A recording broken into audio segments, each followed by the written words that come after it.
I'm joined today with Diane Danzebrink, the founder of Menopause Supports.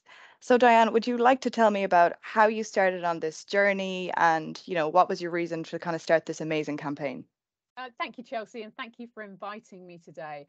So I started Menopause Support back in 2015, and it was really born out of frustration after having a very poor experience of menopause myself. It became very clear to me that there was a place for an organisation which was very people focused, trying to share factual, evidence based information with women, with their partners, with their friends, with their families, and also with their employers, so that essentially we improve menopause care, education, and support for everybody. Brilliant. And what would you say are the do's and don'ts when responding to a menopause disclosure?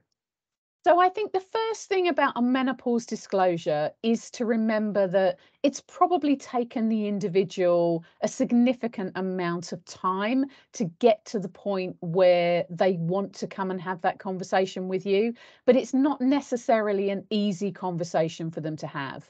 So I think facilitating an open, supportive conversation is really important. In fact, normalizing the conversation. And remember, for those individuals, they perhaps are going to be facing unique challenges because menopause is different for everybody.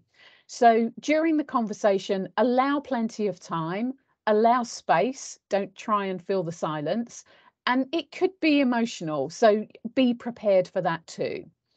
I think around what you do is very much to be encouraging and supportive and to make the individual aware that this is not a one-off conversation and that essentially your door is always open, because menopause is a transition. It's a transition from perimenopause to postmenopause, and that can be over a significant amount of time. So any adjustments that are agreed may need to be revised during that person's employment. And I think it's also really important to remember that if somebody is disclosing to you, it's absolutely key that you have their permission to share anything that you then need to take out of that meeting, perhaps to other members of the team, so that you can put something to them that is going to help them. You can put forward those simple adjustments that the organisation can offer. Brilliant. And what adjustments can managers make to support people who are going through menopause right now? Yeah, so I think we always have to think about what somebody's job involves. And not all adjustments are applicable for all roles. But I think, particularly for those who are working in a caring environment, some of the things that can be really helpful are simple but very practical things.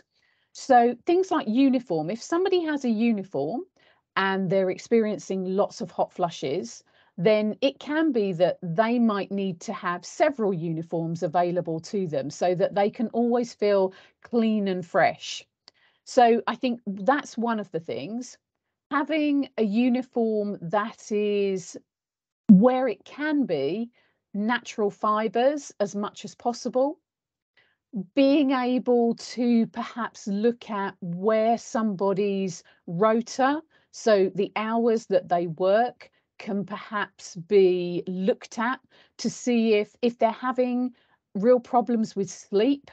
Maybe is there an adjustment that can be made on a temporary basis to somebody's rota? I think also having a very cohesive team within the workplace. Sort of, if somebody does need to step out for 5 minutes to have a breath, obviously there needs to be somebody there to be able to sort of cover the gap where they have stepped away. So I think it really is in that space. I think it really is about having understanding, support, and Yes. a cohesive team. Brilliant. And what tips would you give to people who are going through menopause right now? So I would say to anybody who's going through menopause, do your homework.